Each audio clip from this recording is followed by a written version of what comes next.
A salary is the drug they give you when they want you to forget about your dreams.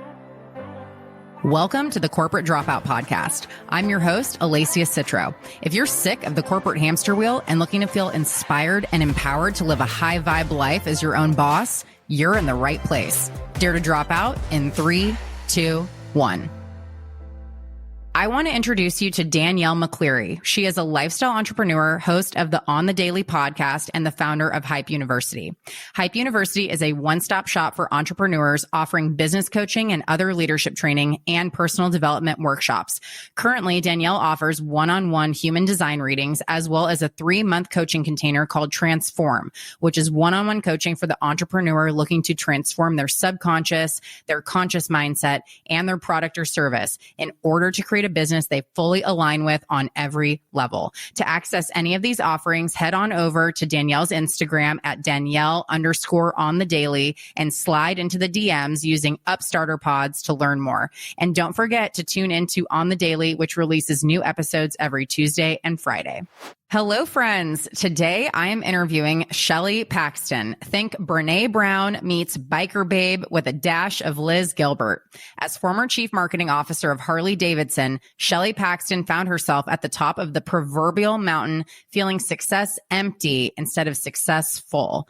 That awakening led her on a profound Soulbbatical journey that became her mission, business, and best-selling book, Soulbbatical, A Corporate Rebel's Guide to Finding Your Best Life. She's leading a revolution to rewrite the script of success and liberate 1 billion souls. Shelley also hosts the Rebel Souls podcast, which invites you to flip the middle finger to the status quo in life, business, and the world at large. She is based in Chicago, one of my favorite cities, when she's not indulging her wanderlust, and is obsessed with the color orange. Okay, Shelley, like no joke, I think that this is my favorite bio I've ever read. Welcome. Very well done. Thank you. You read it like a soul sister. You get it. Thank you. I get it. We're vibing. Okay, so on that note too, before we dive in, I'm so curious about the color orange. So those of you listening can't see, but her mic's got some orange. She's got orange in the background. Is that because it's the color of the sacral chakra? Are you like a gut feeling person, or why do you love orange? Tell us. So I only learned that later. So if I'm honest, I've been on this journey for about 5.5 years. I didn't know anything about chakras or any of this stuff. I in human design, I'm a generator. So that sacral is very, very important to me, that gut feeling. However, the real reason is that orange has always been my favorite color because it is bold and bright and badass. Like orange cannot be ignored. And so for me, it's represented so much of who I am in the world. And I was like, why wouldn't I want to carry that into the rest of my life and my business? Totally. And it just occurred to me too, that's one of the main colors of Harley, right? It's like black and orange. So it all comes together. And so I'm also very clear to I don't want to do the Harley or Halloween black and orange. So I'm very clear to soften. I mean, I wore a lot of black leather for a lot of years because no regrets. I loved my Harley time. And at the same time, as you can see, I'm in green, and I often have oranges and browns, and I'm kind of in the earth tones these days. But yeah, I don't want to compete with Harley. I will love and respect and support Harley for the rest of my life, but I'm not Harley. Yeah, no, you are you. And I'm sure if we compare the hex codes, they're different. So yes. All right. So I feel like we're going to have a lot to talk about. Giving the proverbial or literal middle finger to systems that are no longer serving us is something that I'm really big on too. So this is going to be a great conversation. And I'm curious, kicking this off, going back to the beginning, what did it look like as you created this corporate ascent? I mean, to make it into the C-suite is no small feat. So tell us a little bit about that. How did you start? Were you always in marketing roles? And at what point did you start giving the finger? Yeah. So let me back way up. I'm 52 years old. So 52 and some odd years ago, I've been given the middle finger since I came out of the womb. So I just want to be really clear that my mom laughs and still jokes that I was a rebel from the second I was born. And she doesn't use that word in a positive context. I think now she understands it in a much more positive context because that's the work I've been doing. And I know we'll get to that.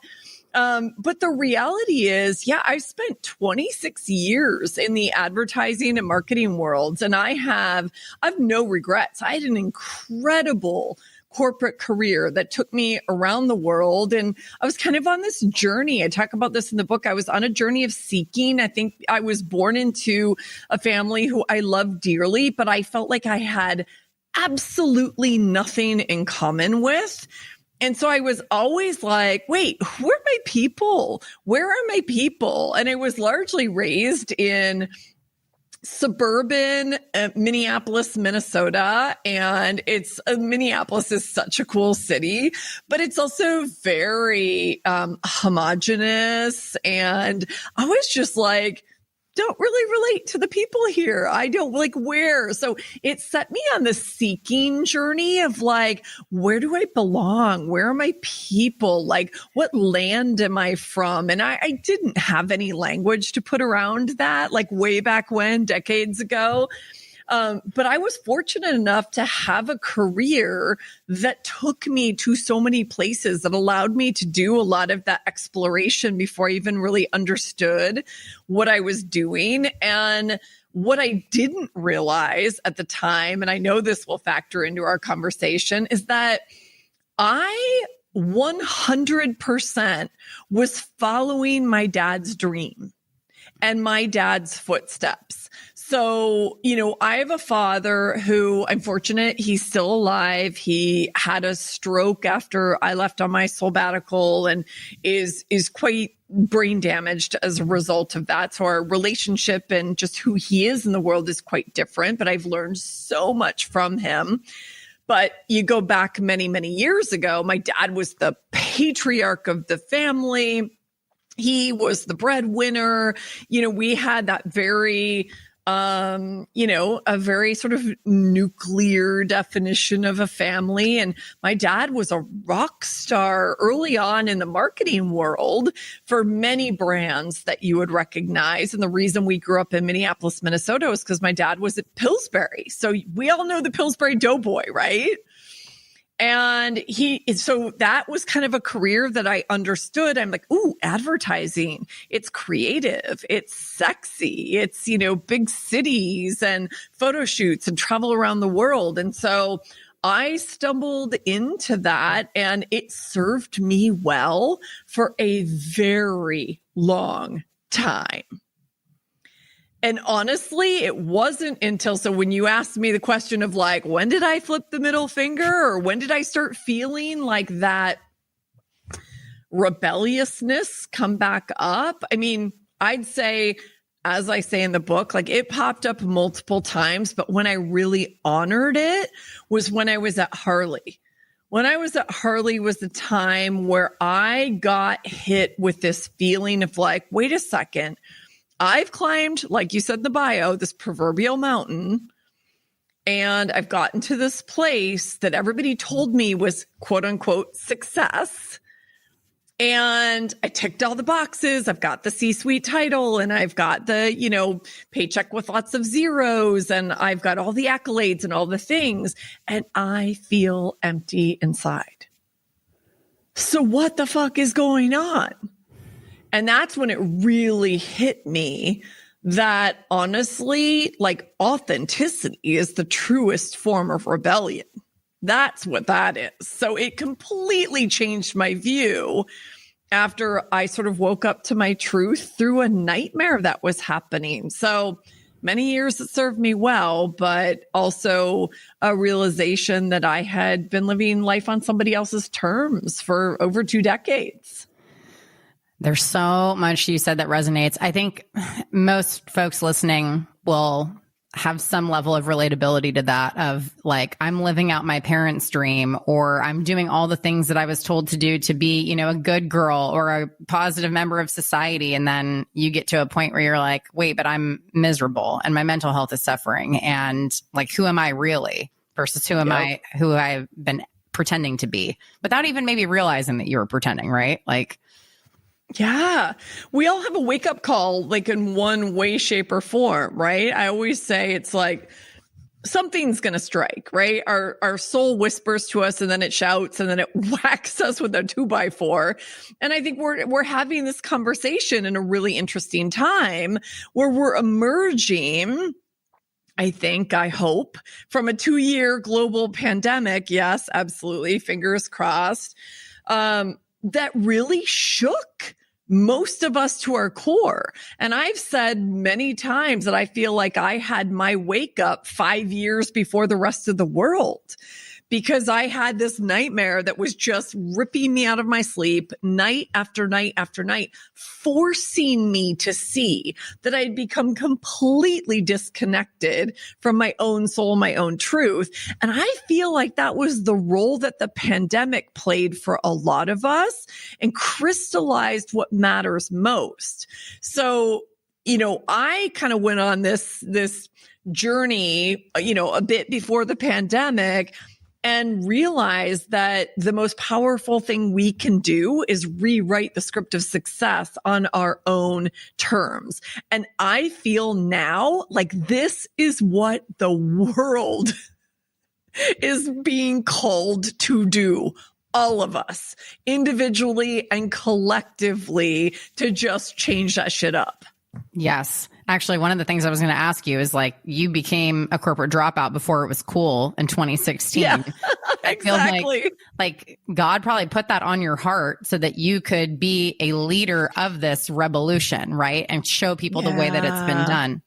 As I was prepping for this, I was reading something that you had shared that 50% of Americans in 2020 said that they were not thriving anymore. So it's unfortunate it took that event to wake a lot of us up, but what a blessing that you were at the forefront so you could help the rest of us through it. You know? Well, thank you for saying that. I mean, listen, I will say for everybody who's listening to this, you know, it's really, really, really scary to blaze your own trail. I mean, you know this, right? You preach this, you've lived this, and like, I had no idea what I was doing. I only knew. So for context, I left Harley when I was 46 years old, you know, which is pretty freaking far into a career, right? It would have been way easier for me to say, you know, I'll just hang on for another 10 years and make a bunch of money. And then I'll just kind of like ease my way out. And then I'll just sort of go into retirement because I'll have enough money and I'll do a little consulting. I mean, I was so clear what the easy path looked like, but I was in pain. And I asked myself the question, like, how am I going to feel when I'm 50 years old? Am I moving closer to who I want to become or further away? And when I really like reconciled with that question, I knew that there was a good chance I would be ill, tragedy would have struck, or I would be just absolutely miserable and burnt to a crisp, like completely burnt out by the time I was 50. And so I made this decision. Now, I didn't know I was going to be a trailblazer. I didn't know I was going to be a fresh voice in this movement. I had no clue, like all of us, that a pandemic was coming, right? And it was the most challenging and most rewarding decision I've ever made in my whole life. And by the time I was 50, I had this book published. The book came out a week before my 50th birthday. So I gifted myself this journey and I said, you know what? It's okay. And I think this is important for all of us to know. It's okay to just say, you know what? I'm going to give myself 6 months. I'm going to give myself 3 months. Maybe I'm going to give myself 1 month. I gave myself 12 months. And by the way, I don't preach that you have to leave your job. This is all about finding yourself. and really getting honest with yourself. In my case, I was like, I am going to take some time off, maximum 12 months. But if I decide within 3 months that like, this just doesn't feel right, I'll course correct. Yeah. And I you can don't always think go back, right? Totally. And I don't, and, or, follow the next breadcrumb and follow the next breadcrumb. Like the minute we are courageous enough to take that tiny step and get into motion around something that feels so true to us, we're going to see the signs. I call them the breadcrumbs. You can call them whatever you want, but that's what ended up happening for me. I had no idea I was going to end up starting a movement and preaching and living what I talk about today. This idea of living a life more authentically and courageously and purposefully and, rewriting success on your own terms. I had no clue. I'm curious too, like when you became a corporate dropout, I mean, that's a really big role you vacated. Did you plan for it or did you just go in and be like, I've gotten clarity, I'm out of here, deuces? What was that like? Yeah, I planned for it because, I guess this says, it says everything about who I am. And I suspect you're very similar. I was like, okay, when I got clear, first of all, I was afraid. So I was like, oh my God, can I actually do this? I don't know if I can do this. So I really had to work myself into a place where I was like, I'm not going to be at a good place if I don't take this chance. If I don't make this investment in my future self, I just felt like bad things were going to happen. So there was that piece of it. The other piece of it was I don't have biological children of my own. I've always felt like my work teams were my family. I mean, I have my soul family and my biological, my immediate family. But my teams, my leadership teams, my teams at work, and the 200 and some people who worked with me at Harley, I felt personally responsible for their future. And so it was not even a possibility for me to just be like, I'm out. I really, and yeah. I guess at the time we were going through, some pretty rough reorganization and cost cutting at Harley. And so for me, I looked at it as the opportunity to say, okay, if I look at this through the lens of, I want to set the global marketing department up for the future. And when I present these plans, offer a succession plan and say, by the way, I'm not a part of this going forward. And that's ultimately what I did. Yeah, you make a really good point. If you're in a role like you were, you have to have that succession plan. You can't be like, when I left Google, I was an individual contributor and I was like, I'll finish out the quarter and then I'm out of here in 2 weeks. Like, yeah. You don't have that luxury when you're responsible for other people's destinies. So tell us a little bit about when you went to take the year off for your Soulbbatical with yourself. You wanted to reconnect, really. So tell us about the period. What were some of the key things you learned? And then how did you really come back home to yourself? Because most of us have completely disconnected. Yeah, well, and that's what I realized. I mean, the nightmare that I referenced earlier, like that's what it was telling me. It was what I was seeing in this nightmare. I finally realized through getting help was a proxy for my soul, like crying to me, like acknowledge me, love me, feed me, nourish me. And when I finally, accepted that as truth, and I was like, oh God, things are not going to go well if I'm, still in this place. Like I might have a lot of money when I'm 50, but I'm going to be a miserable human, probably barely clinging to life.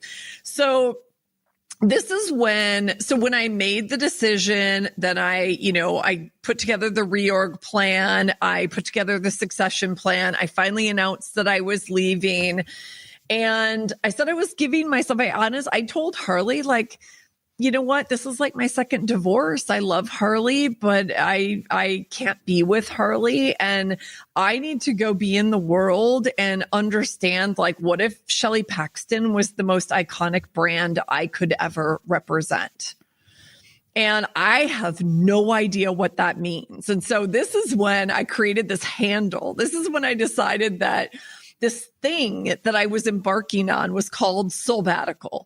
And when I created this word, I had no idea what this word meant, like literally no idea. I only knew that so many people in my world, my family included, thought I was batshit crazy, that I had they were like, who does this, Shelley? Nobody leaves a job without having another job. You don't do this. And your business network doesn't understand either, because in the world I lived in, being chief marketing officer of Harley Davidson is like one of the sexiest jobs in marketing. So who leaves? People were like, just wait to get fired. Just get paid out of there. Why would you? Why? And I'm like, I was having such a hard time explaining it. So I give this as context because it's not easy. And I didn't know how to talk about it. And the reason I came up with this idea of Soulbbatical was because I didn't know how to explain to people what I was doing. I was like, well, it's not a vacation and it's not a traditional sabbatical. And it's, I'm not necessarily, I don't know, am I quitting my corporate career? I'm not sure yet. So I created this word to say that I'm going to reconnect with my soul. And I'm giving myself 12 months, and I'm appointing myself, because at the time titles were so incredibly important to me, Chief Soul Officer of my own life. And I knew if I gave myself a title at that time, and especially a title that said, I have an obligation and a responsibility to honor, what's in my soul, to honor this connection, to honor this truth, to honor my essence, that I would step up to that. So I left under those terms that I'm going on a Soulbbatical, I'm Chief Soul Officer of my life, and that I think I want to write a book, right? That's where it all started. And, I thought at the time that that's what Soulbbatical meant. And I really thought that it did mean leaving your job and, reconnecting with your soul. And so I started traveling because I believed at the time, and I think this really did serve my journey well, that reconnecting with my passions would lead me somewhere, would at least start to open doors and portals to reconnect me. So for me, that was writing, travel, and photography. So I was like, all right, well, those are reasonable places to start. And I did a lot of travel in my corporate career, especially at Harley. I was blessed, fortunate enough to ride motorcycles around the world. But I was like, what if I do it for me?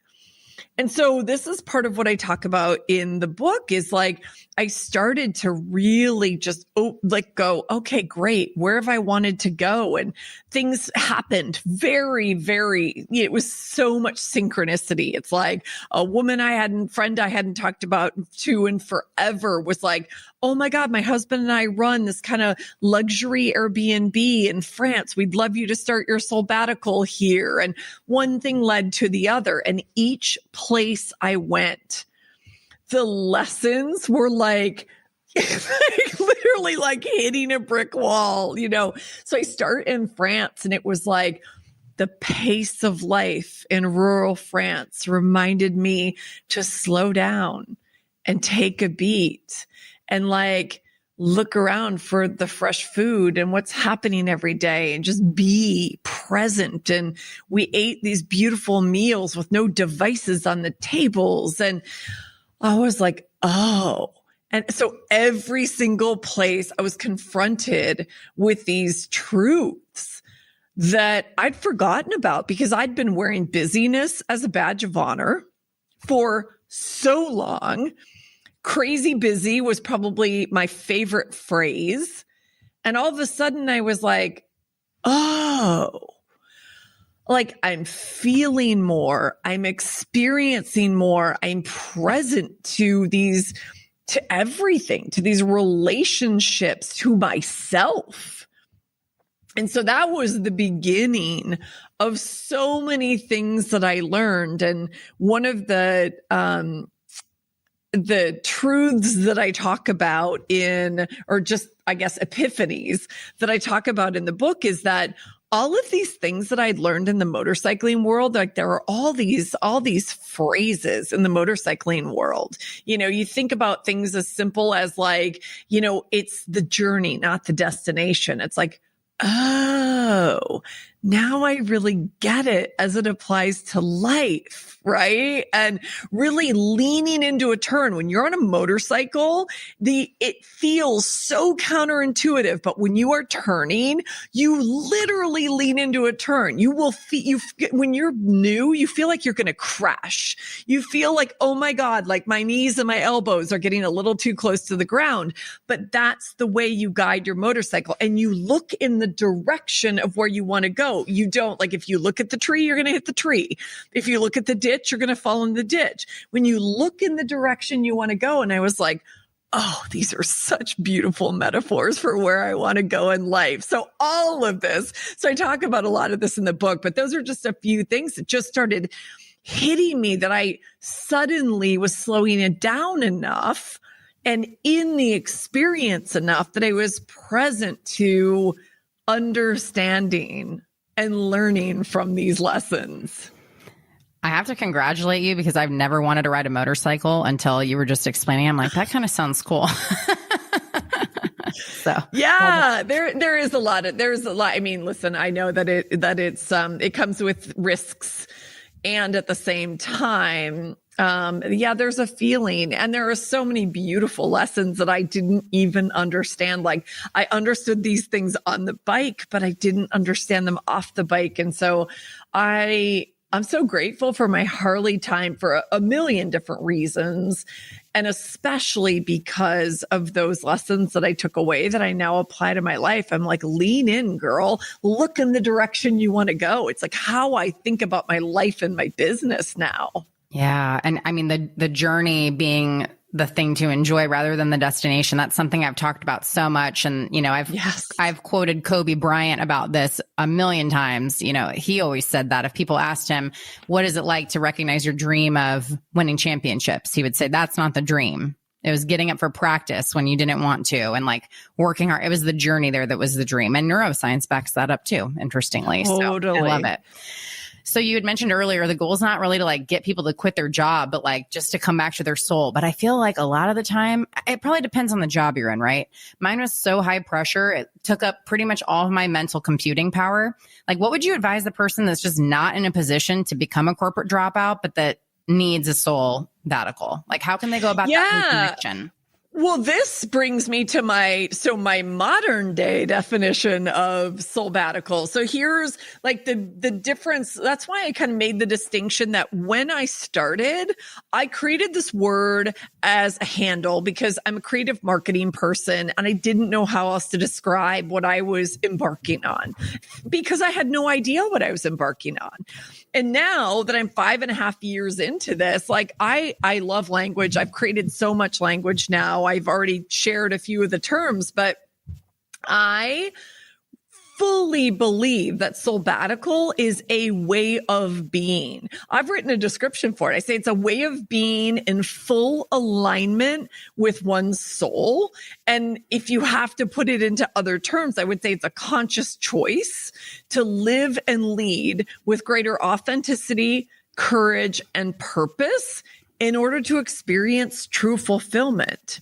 And so every badass accomplishment is a series of tiny steps. So if you take that definition and you say, how in my life, without becoming a corporate dropout today, without completely turning my life upside down, how can I take tiny steps in the direction of feeling like I am living more authentically, more courageously, and more purposefully? And to start, it might be in one facet of your life. It might be, you and I talked about this off camera, and I'll bring it up now. It might be that you're like, wait a second, I want to start to balance out the soul sucks and the soul fuels in my life. And what I mean by that is we are often not aware of how many things we're doing in our lives that are sucking our energy, draining the life out of us, and that we're really truly doing out of guilt and obligation. Because, and I'm raising my hand, so many of us were like conditioned as people pleasers. Oh, yeah. Right.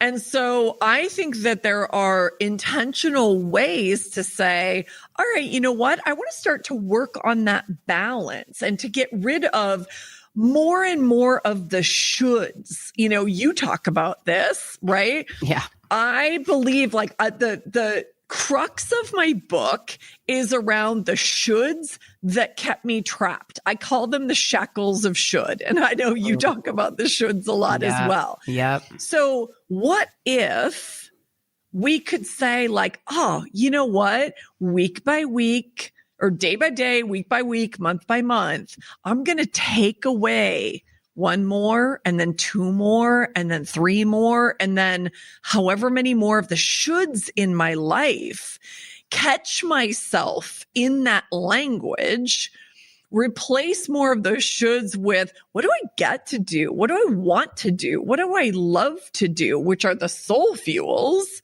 Start to balance that out. That starts to feel like a Soulbbatical way of living, which frankly is consciously creating, you know, your reality.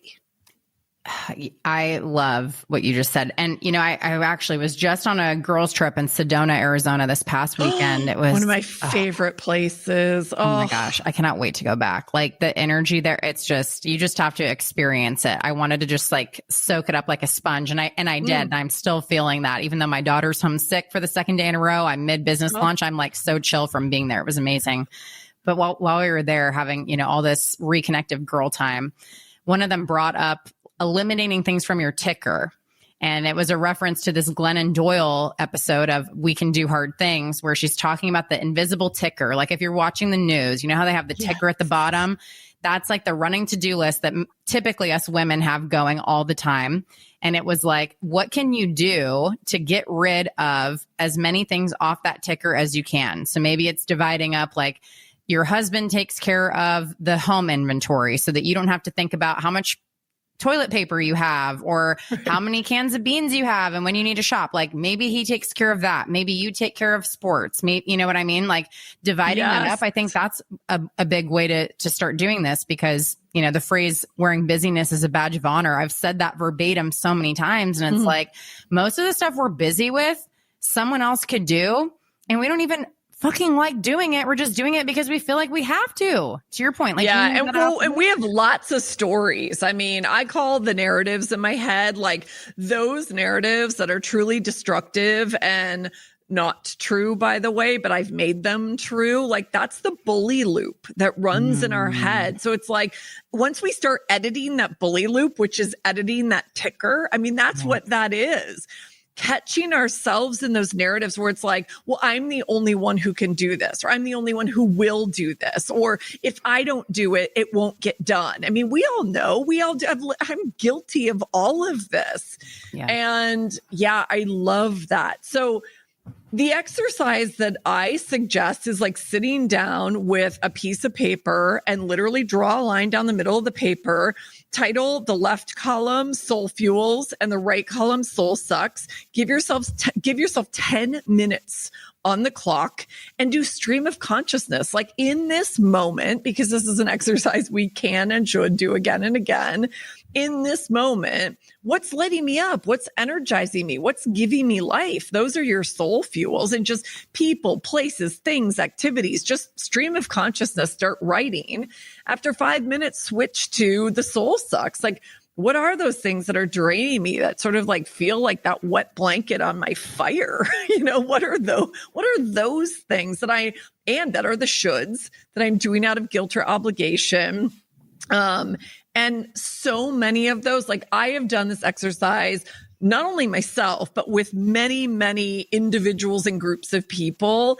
And it never ceases to surprise me that everybody looks at that list and is like, oh my God, like stuff came up on both lists, but especially the Soul Sucks list. It's like, yeah, I don't even know why I'm still doing that. I don't want to do that. I can absolutely delegate that. I've just been telling myself a story for years now that like, this is the thing I have to do.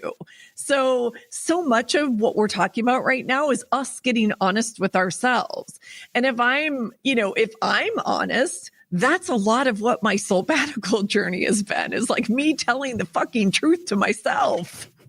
Which is so much easier said than done. But once that happens, it's like the most liberating thing ever. Like, are you going to let people down if you don't do this thing? Maybe, but are those the people that you care about? No, probably not. If somebody's going to shame me about that, they're probably not my people. Yeah. And getting comfortable with that. And listen, I mean, we've already said this, like, I am not professing that any of this is easy. And I'm not professing that any of this comes without a degree of fear. Of course it does. Like, I'm human stepping into every new chapter and new season of this journey. And I'm in it right now. It just feels edgy. Like, growth will always feel edgy.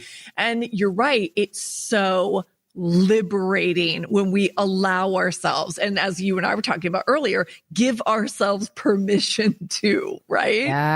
Yes, I know. I mean, God, so much of our upbringings in this society, it's like, you need to dress this certain way. You need to, have your hair look this certain way. Like, we're so dictated.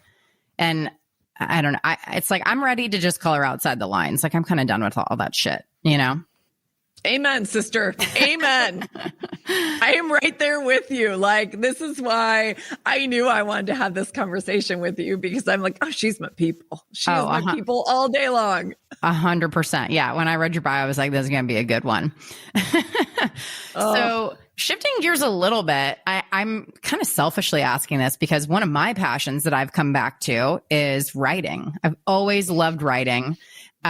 Y'all can't see this. Behind Shelley, she has a sign that says unfuckwithable, which ties into writing. You can spill the beans on that if you'd like to, but like, tell us about the process of writing books. Like, how did that help you to connect really with the soul fuel to live your purpose? And I'm curious too, just what the writing process was like in getting published. Oh, I love that you asked this. So many things. I'm going to start with, writing to me was always a passion as well, but it's really interesting how we can so easily get divorced from our passions. Like, when I left and I said, writing's a passion. And then I reflected on, well, Shelley, how much writing have you really done over the past 2 decades? And I thought, oh my God, I was telling myself a story like, well, I'm not really a good writer. And I realized it's because I had conformed to writing the best PowerPoint, like bulleted slides ever, because this is what was required of me in the corporate world. And it was as simple as like, I just hadn't been priming the pump. Like, I just hadn't been flexing the muscle or even developing the muscle of going back to long form writing, because I've been doing the corporate thing, the jargon thing, the bullet point thing for so long. So I just wanted to say that as some context. And it really took effort for me to get back into it and to find my voice again, to even like play around with writing. I started writing when I was traveling, especially when I went to New Zealand, which was part of the early stages of my Soulbbatical. I was like, okay, I'm going to start writing again. And it was hard. Like, my pump was rusty. It's like when, you haven't turned on like a faucet for a long time and it like sputters, and then it's like the rusty water comes out, and then it's like takes a while for actually a full stream of clear, beautiful water to come out. That's what it was like to sort of get back into my writing. And at the same time, it felt so juicy and so yummy. And so I always knew. So for me personally, I had said from early on that I always wanted to write a book, but I it was one of those dreams from childhood that I just very easily kind of let go of. I was like, oh, not meant for me. I guess. I don't know. I'm on this path. People are telling me I'm good at marketing. I'm getting promoted and paid really well to do this thing. And, it's a little bit like shame on me. Like I wasn't paying attention to that. So when I went back to that, I thought, oh, this is really okay, this is interesting. And I found that writing was a powerful way to be in connection with my soul. So there's that. And then when I actually got the book deal, which we can also talk about, I found writing the book to be the most meta healing journey I've ever been on. So imagine that, you're calling up, like my book is, I call it part memoir, part manifesto, part interactive guide.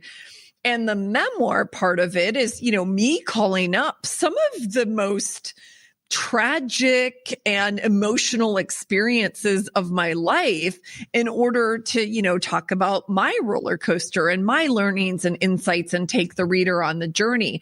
And dredging that stuff back up is rough, really, really rough.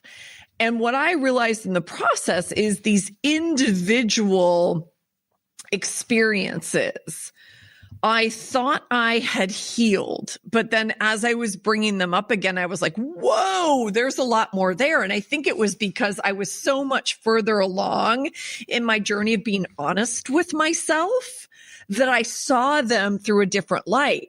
And then I started piecing them together as a whole. And I was like, oh shit, there's a lot here.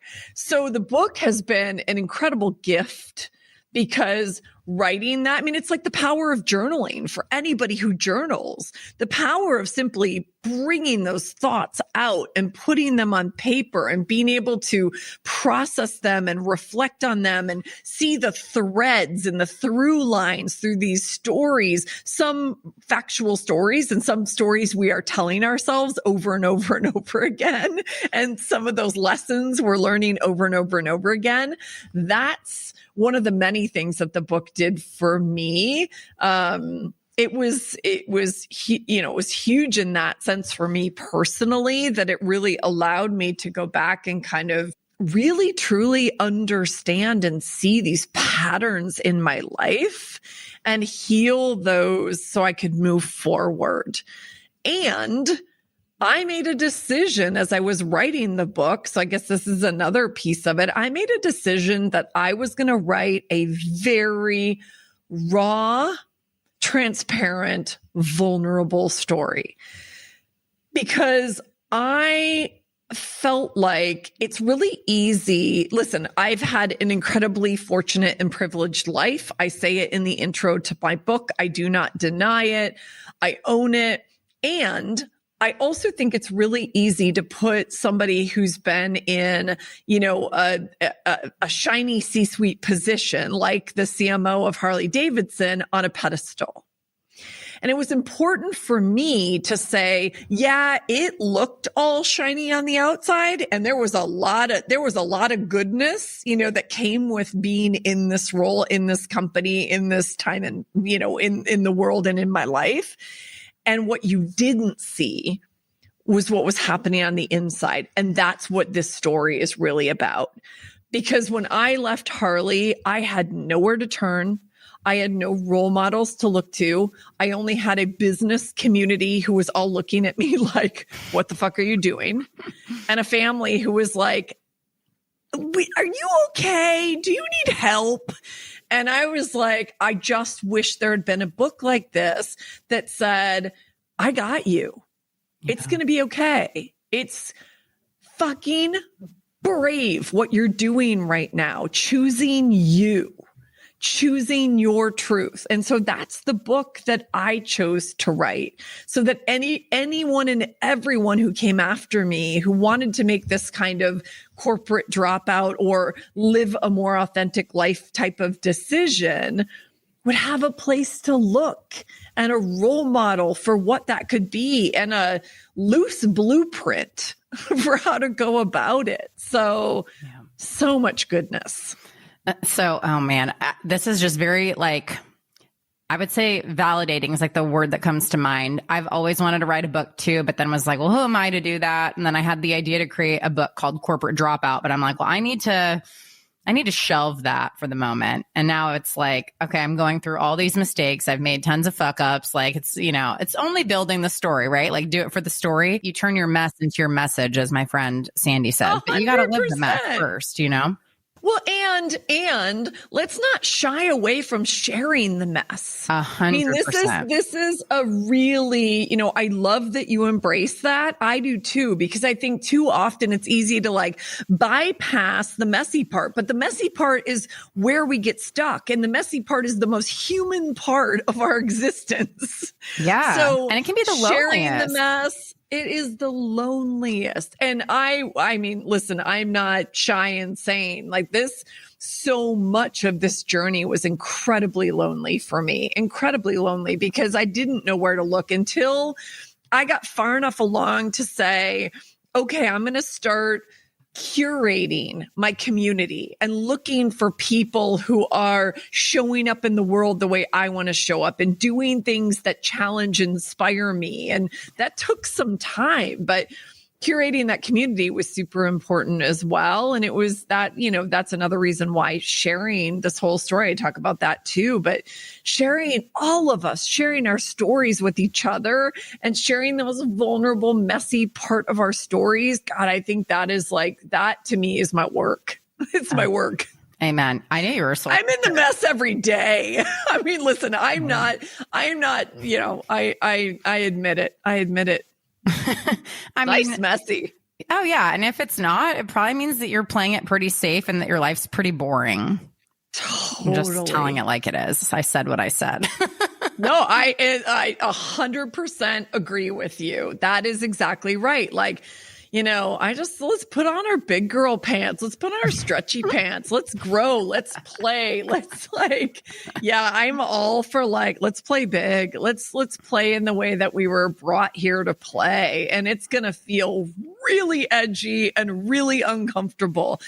And when you find your people who are there to sort of hold you and be with you and inspire you and challenge you and, be down in just the dirt with you when sometimes it doesn't work and that's okay too. Right. Yeah. It's a beautiful thing. I would much rather be here in the dirt with like my face planted in the dirt half the time than getting paid, $1 million in a corporate job. I would not trade it for the world. Yep. Yeah. And the ivory tower, like it's more fun being messy. Actually one of the things that came up this weekend on the girls trip, we were on a beautiful hike and there was a bench that had, in memory of whatever and like a saying of theirs. And I said, you know what? When I'm gone, I want to have like benches and beautiful scenic places in different parts of the world. This being one of them, they're like, well, what would you have it say? I'm like, leave it all on the field. And then it kind of became like a joke for the weekend. But yeah, like I don't want to like live with gas in the tank. Like leave it all on the field, And too many people go with, unrequited desires and all these things that they could have done and would have liked to, but they didn't have the guts to, Oh, I talk about this all the time. I don't know if you've read the book, The Top Regrets of the Dying by Bronnie Ware. It keeps coming up. So that's my sign. Oh, so yes. And put a link in your show notes. So the number one regret of the dying speaks to exactly what you just said. It is, I lived the life that was expected of me instead of having the courage to live the life I truly wanted. Yeah. Yeah. The number one regret of the dying. I mean, this is it's beautifully written. It's written by Bronnie Ware, is a palliative care nurse in Australia. And so she interviewed, I don't even remember how many, lots of people on their deathbeds. And like that to me has been such a powerful guiding force in the work that I do, because it's like, man, that's so true. And again, back to what we were saying earlier about the pandemic, I hope the silver lining of all the shit we've been through over the past 2 years. And I am like the loss and everything else, but I hope the silver lining is that we're all really committed to living the life that we fucking want to live. Absolutely. I mean, and it's too short. It is. And I mean, it can be really scary. Like right now I'm mid-launch for the company that I created, and I woke up in like a downward spiral a couple weeks ago being like, what am I doing? Like, why am I dragging my feet with this? And I got really honest, and it's like, I'm simultaneously afraid of failure and afraid of success. And then everyone who listens to this knows I'm kind of woo-woo and a little witchy. So I'm just going to say this. I went and saw a psychic and had a tarot reading while we were in Sedona, and she flipped the card in the fears and concerns spot. She goes, you are afraid of both failure and of success. And like the whole thing that came up was about money. Like every card had to do with like money, entrepreneurship. She's like, I've never had this many come up. And it's like, yeah, because I've been afraid, but I'm getting out of my own way. Like it's scary as shit. This thing goes live. I mean, at the time this is released, it'll be out in the world, but like, it might completely flop, but I don't want to have what ifs, like no one listening to this should have what ifs. Just do the thing that scares you. It's like, what's the worst that could happen? What is the worst that can happen? I mean, honestly, we tell ourselves so many stories to keep ourselves safe and playing small. What is the worst that can happen if you're really, really honest with yourself? Maybe I say bravo, sister. I love that you're going for it. I will be your champion. I can't wait to hear what it is. Oh, yes. I'll tell you all about it offline. But oh my gosh, this was awesome. So the mini episode we're doing after this is about giving yourself permission slips. So do you want to give a little teaser about that? And then people can come back and listen tomorrow. Yes. So it's a daily practice. I mean, I love that permission came up in the context of this conversation. And so for me, it's one of the things I learned it really from Brene Brown, who's been, it's sort of I don't like the word idol, but she's been a guiding force in my life as I've been on this journey. And, I want to remind myself every day that like I have the power. I can give myself permission. That's what makes me a chief soul officer of my life. That's what makes me a badass. So what I'm sharing is my daily practice around how I give myself permission. I can't wait. You gave me a little preview before we recorded, but I'm excited to hear the full thing. So Shelley, thank you so much for coming on. This was amazing. I knew it would be great. And then of course you're like, oh, I'm a sacral generator. Same girl. Me too. Like we just have so much in common. I can talk to you all day. So in the meantime, before the mini episode drops, where can people find and connect with you and join you in the revolution? Yes. So as this drops, I'm going to be in the middle of a shift. So right now, my website is Soulbbatical.com. It'll be shifting to ShelleyPaxton.com. So you'll find me in one of those two places. Right now on Instagram, I'm at Soulbbatical.com. So Soulbbatical is spelled with 2 B's and 1 T. On LinkedIn, I'm Shelley Paxton. You can find me there. On my website, you can find Rebel Souls podcast anywhere where you listen to your favorite podcasts like Corporate Dropout. And you can buy my book wherever you buy your favorite books. So look for Soulbbatical, A Corporate Rebel's Guide to Finding Your Best Life. And that's it. Those are the best places. Well, thank you so much for sharing your time and your gifts and your truth with us. And the mess. We love the mess. And we'll see y'all back here tomorrow. Thanks for listening to the show. If you enjoyed today's episode, please help me get the word out about the corporate dropout by screenshotting and sharing this on social. I would appreciate it so much if you would subscribe and leave a 5-star rating and review as well. And I do this show for you, and I want to hear from you. So tell me, what is it that you want more of? Text me at 949-541-0951 or slide into the DMs at Corporate Dropout Official or Alicia Citro with 2 underscores. Until next time.